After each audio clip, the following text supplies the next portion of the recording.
when I was looking for somebody that would help me on my way, I started to look at some amazing, iconic colorists, and one of them is with me today, the fabulous Beth Minardi.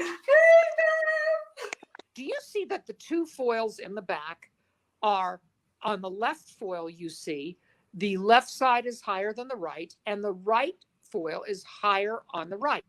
If Vivienne, now that she's going to slice straight across horizontally between these, she's creating what I have been teaching around the country as my zigzag technique. Do you see that hair down in between those two foils? And do you see that Vivienne has done a amazing horizontal parting? She's going to pick that hair up, and she can choose to weave it, to slice, skip, slice it. And she's going to be using my permanent cream color, which is a red golden at level 8 mixed with 20 volume. And she's going to create these lovely strands that will start infusing a very warm copper tone into this hair. School, and we're learning how to do foil, and we're learning parallel, parallel, parallel, parallel.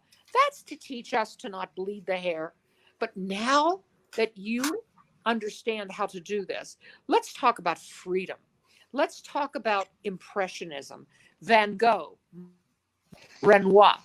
They didn't make every single thing the same color, root, bottom to top. Caravaggio taught us chiaroscuro, which is darker at the base, lighter toward the ends. And that's what Viv's doing. She's painting these strands, some of them roots to mids, some of them all the way through, some of them ziggity-zaggity, because God and nature infuses color based on what the sun hits and based on exposure and this beautiful dimension. And Vivienne and I were talking earlier today, and she was bringing up, oh my God, look at the little child, 10, 11, 12 years old, running in the sun, 4 years old. That hair is not monochromatic. And some of the hairs are lighter and brighter toward the ends. Some of them are richer and deeper toward the